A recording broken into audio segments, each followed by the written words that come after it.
Hi friends, আমার সমস্ত friends follower সবাইকে আমার অনেক অনেক ভালোবাসা শুভেচ্ছা। আশা করি ভালো আছো তোমরা সবাই। তোমরা ভালো থাকো, আমি এই কামনা করি। তাহলে আমি আবার আজকে চলে এলাম শিখার জীবনের সত্যি নিয়ে পর্ব, মানে পার্ট 22 নিয়ে। আজকে আমি ছাড়তে পারলাম না, আমার শরীরটা ভীষণ খারাপ ছিল, তাই আমি আজকে আমার মিস হয়ে গেল। তো আমি আগামীকাল পার্ট 22 আপলোড করে দেব। আর বন্ধু, তোমাদের একটা বিশেষ কথা বলার আছে। যদি কেউ আমার এই জীবনের সত্যি জানার ইচ্ছা বা আগ্রহ থাকে, অনেকেই দেখছো, তো যদি কারুর আমার পেছনের কোনো পার্ট দেখার শখ থাকে বা ইচ্ছে থাকে, তাহলে হ্যাঁ, টেনশন করবা না। সবাই আমার যার ইচ্ছা থাকবে সে আমার প্রোফাইলে চলে যাবে। প্রোফাইলে গিয়ে ওখানে ভিডিও বলে যে অপশনটা রয়েছে, ভিডিওতে ক্লিক করলে আমার সমস্ত ভিডিও চলে আসবে। তোমাদের যেটা মিসিং বা যেটা ইচ্ছে, যেটা গ্যাপ গেছে, ওখান থেকে ক্লিক করে আমার জীবনের সত্যি শুনে নিও। তাহলে যেটা বলছিলাম যে আমার স্বামী আমাকে দেখে ডেকে আগে বন্ধু দাদাকে পাঠালো, সবই শুনেছ। তারপরে বাবা মা আসলো। মা তো দেখে পছন্দ হয়নি, ওনার মা তো অনেক পণ নেওয়ার ইচ্ছা, সম্পত্তি, খাট আলমারি এসেছে, অনেক কিছু নেবার ইচ্ছা ছিল।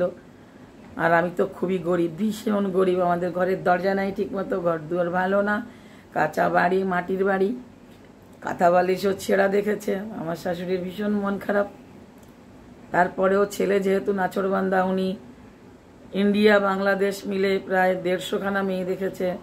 যেহেতু উনি কোনো মেয়ে পছন্দ করেনি আজ অবধি, সেহেতু ওনারা একটু চেপে থাকলেও থেকেছে যে ছেলে যখন কাউকে পছন্দ করেছে তখন দেখা যাক কি করা যায়। তাও মা বলেছিল, ওইটুকু মেয়ে এনে কি করবি, ও তো দুধের বোতল, দুধের নিপুল দিয়ে বোতলে দুধ খাওয়াতে হবে।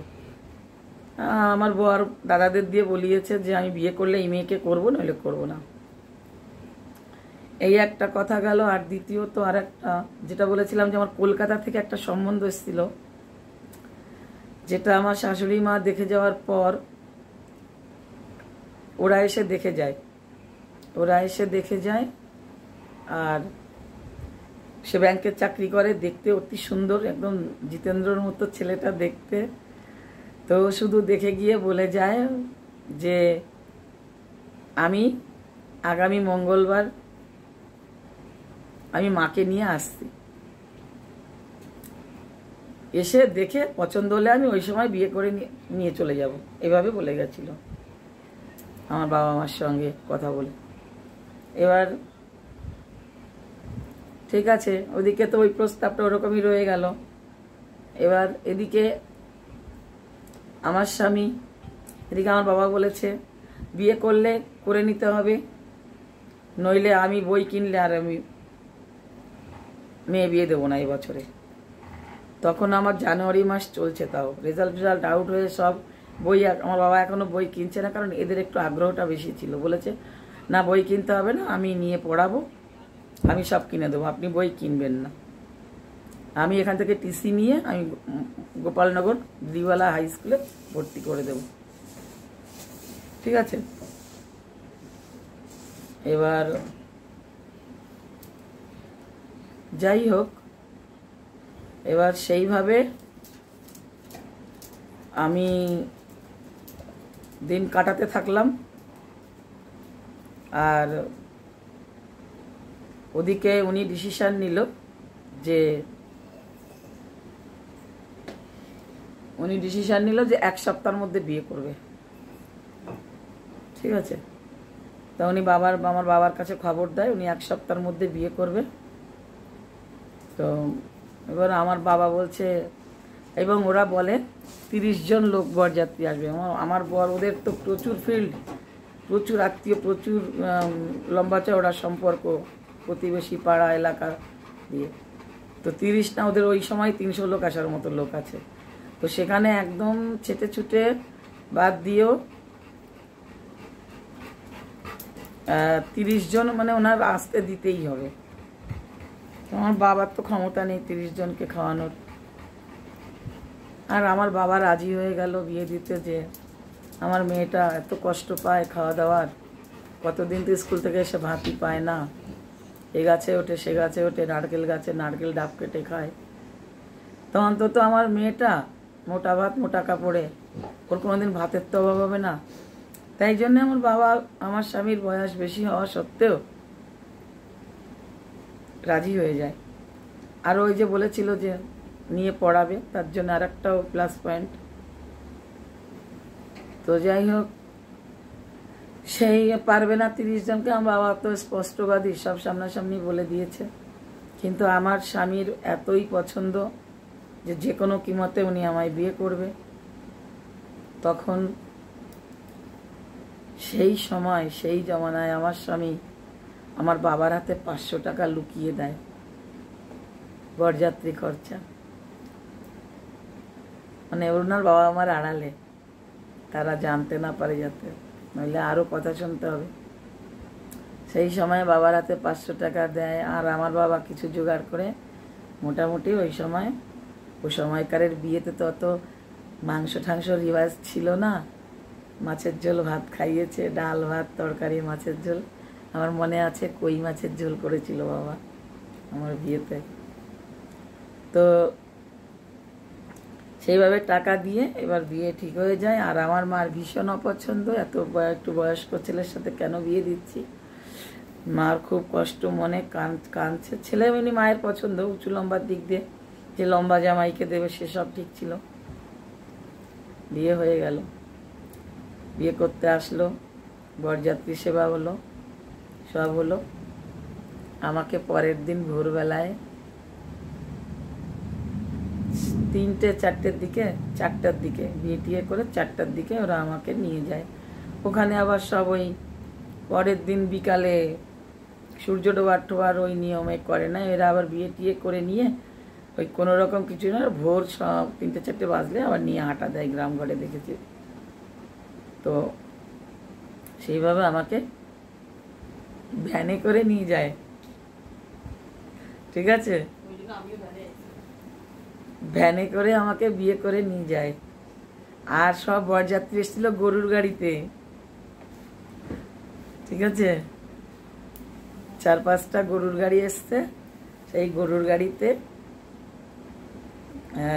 লোক এসছে আর ভ্যানে আমাকে নিয়ে গেছে। আমি গরুর গাড়িতে উঠতে ভয় পাই, গরু কোথায় তোর মারবে, কেন গেলাম, ভয় কাজ করতো। তো এইভাবে আমাকে নিয়ে গেল। সে বিরাট কান্নাকাটি, কষ্ট। আমি তো চিৎকার করে ফাটিয়ে কান্না, বাবা আমাকে ছেড়ে চলে যাচ্ছে, আমার বাবার কি হবে, মায়ের কি হবে। মাটাকে তো কত দেখতাম, মা অসুস্থ থাকতো, ছোট ছোট বোনগুলো, দাদাটাও তো ভালো না, শুধু মারপিট করে, বোনদের মারবে, এইসব চিন্তা করে ভাবি ওটা তো কেমন হবে, কোথায় যাচ্ছি, এত চাষবাস, কোনোদিন কাজ করিনি, ভয় পাচ্ছিলাম ভীষণ, যে গিয়ে কি করতে হবে জানি না। তো ভীষণ কান্না, সেই ভোরবেলা পাড়া প্রতিবেশী সব জেগে গেছে কান্না শুনে, এত জোরে কান্না, লোকের ঘুম ভেঙে সব রাস্তায় এসে এসে দাঁড়িয়ে মাধবী চলে যাচ্ছে। আমি তো গেলাম, কাঁদতে কাঁদতে চলে গেলাম। তাদের আসার, কলকাতার ছেলেটার আসার কথা ছিল মঙ্গলবার পারেনি, বুধবার এসছে। বুধবারে আমি সব ভোরবেলায় বেরিয়ে গেলাম, আর বুধবারের সকালে ওরা 10টা নাগাদ এসে হাজির। 10টা নাগাদ এসে হাজির হয়ে বলছে মাধবীকে দেখতে এসছি। তার আগে রাস্তা থেকে টের পেয়ে গেছে যে ওই বাড়ি কলা গাছ পোতা, মানে কি হয়েছে ওই বাড়ি কি হয়েছে, কলা গাছ পোতায়। বলছে হয়তো ওই বাড়ি মাধবীর বিয়ে হয়ে গেছে। ছেলেটার তো অবস্থা খুবই খারাপ। বাড়িতে গেল, মাকে নিয়ে গিয়ে সব জানলো। আমার মা বলেছে, পরে আমি যা শুনেছি, মায়ের এই ছেলেটা খুব পছন্দ ছিল, বলছে একটু দেরি করে ফেলেছ। ওর আজকে বিয়ে হয়ে গেল, চলে গেল শ্বশুরবাড়ি। তারপর গেলাম, আস্তে আস্তে বাড়িতে গেলাম। আমার তো বাবা গরিব, ওই এক কাপড়ই কোনোরকম একটা সুতির শাড়ি, লাল রঙের সুতির শাড়ি, আর আমার বাবার একটা আংটি ছিল, বাবা শ্বশুরবাড়ি থেকে পেয়েছিল সিঁদুর দান করে একটা আংটি, ওই আংটিটা ছিল আমার বাবা, ওই আংটিটাই আমার বরকে দেয়, আর ওটা দিয়ে সিঁদুর দান হয়েছিল। তো আমার বাবা আরও দুটো মেয়ে ছিল, আমার বাবার সেই ক্ষমতা নাই আর দুটো মেয়ের বেলায় নিজে টাকা দিয়ে সোনার জিনিস বানিয়ে আংটি দেবে, সে ক্ষমতা আমার বাবার ছিল না। তো যাই হোক, সেটা পরে বলবো। ওদের যখন বিয়ে হয়েছে তখন কিভাবে হয়েছে সব জানাবো। আর আমার তো একটা শাড়ি ছিল কিনা আমি জানি না, সাথে হয়তো আমার ওখানে গিয়ে শ্বশুরবাড়ি গিয়ে শাড়ি খুলে শাড়ি পরারও শাড়ি ছিল না। এবার আমি তো গিয়ে ঢুকলাম, যে বাড়ি ঘর, কি বড় উঠান, তিনখানা বা ঘর, একটা টিনের বড়, তিনটে বেডরুমওয়ালা, মানে একটা মাঝখানে ধানের গোলা, আর এক পাশে চাল ধান গম বস্তা ভরা থাকে, চাল গোলা ভরা থাকে, ওটা হচ্ছে আনাজপাতির ঘর। আর মাঝখানে ধানের গোলা, 100-200 মণ ধান ওঠে চৈত্র মাসে, বৈশাখ মাসে। তারপরে তো 3 বছরে 3 বার ধান ওঠে, সেটা আলাদা। আর এটা হচ্ছে সব থেকে বড় ধান ওঠার সময়, সেই ধান ওই গোলায় রাখা হয়, আর সময় সময় মতো বিক্রি করে করে প্রয়োজন মেটায় বাবা, শ্বশুর বাবা। আর তার পাশের বেডরুমটা আমাদের, বড় লম্বা বারান্দা, বারান্দায় চকি ফেলা আছে, আর এক সাইড খোলা, বারান্দাতেও ঘুমায় বাবা মা, শ্বশুর শাশুড়ি এখানে ঘুমায়। আর একখানা ভিটা বাড়ি আছে পাশে, প্রায় 50 ফুট গ্যাপ করে আর একটা ভিটা, আর একটা বাড়ি, সেখানেও একটা বেডরুম আর একটা সবজি আনাজ রাখা গোলার মতো মাচা করা, সেখানে অনেক কিছু রাখা। ওটার পেছনে বারান্দা, সামনে বারান্দা, দুদিকে বারান্দা ছিল। আবার একটা ঢেকি ঘর ছিল, ধান ভানা হতো, ঢেকি ঘর আর রান্নাঘর, দুজনের মাঝখানে কল ছিল, কল বাথরুম। আর রান্নাঘর খাওয়ার ঘর, আবার ওখানেই শোয়া যায়, খাট ফেলা আছে একটা ওই ঘরের। আর ওই আমার যে শোয়ার টিনের বড় ঘর, ওই 2 ঘরের সাইড করে সোজা লেভেলে হরিচাঁদ গুরুচাঁদ ঠাকুরের মন্দির। ওনারা ঠাকুরনগরের হরিচাঁদ ঠাকুরের মতে প্রত্যেক বছরের বৈশাখ মাসের প্রথম মঙ্গল বুধবারে মানে মৎসব হয়, বিশাল বড়। এগুলো আমি সব পরে জেনেছি। তা এবার এই ঠাকুর ঘর আর আমার ঘরের মাঝখান দিয়ে ওদিকে আরও 16-17 ফুট ঝাড় দিতে হয় লম্বা চওড়ায়। ওদিকে গোল ঘর, টিনের ঘর, আর দক্ষিণ পোতায় আর একটা ঘর, আর এদিকে মানে লম্বা চওড়ায় 4 কোণা করে 50 ফুট গ্যাপ করে আবার বাঁহাতে গোল ঘর। সেই গোল ঘরেও প্রায় লম্বা 20 ফুটের লম্বা গোয়াল ঘর। ওখানে 2টো মহিষ, 2টো সেট বয়েল গরু, হাল জোতে যারা, 2টো গাভী দুধ দেয়, পাশে ছোট করে চালা করে ছাগল রাখে, ছাগল পোষে। এইভাবে এই এত বড়, আর ওই 2 গোয়াল ঘর আর আমাদের ওই বড় টিনের ঘরের ওখান দিয়ে আবার লম্বা চওড়ায় প্রায় 20 ফুট 16 ফুট ঝাড় দেওয়া। এদিকে ঢেকি ঘর, আর আমাদের ওই আর এক পোতার যে আর একটা ঘর বললাম, দুদিকে বারান্দা, পেছনে সামনে, ওদিক দিয়ে লম্বা আরও প্রায় 20-30 ফুট লম্বা ঝাড় দিয়ে 12-13 ফুট চওড়া দিয়ে এতটা ঝাড় দিতে হয়, প্লাস ওই মিডিলের এতটা উঠোন, আর এতগুলো ঘর বাড়ি।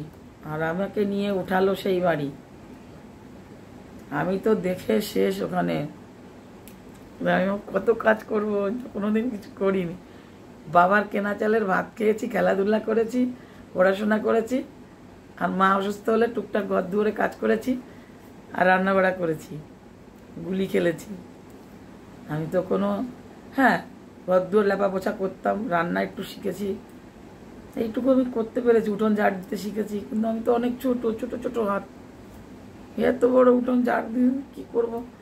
তো যাই হোক, এবার আচ্ছা বন্ধু, এটা 15 মিনিটের হয়ে গেছে।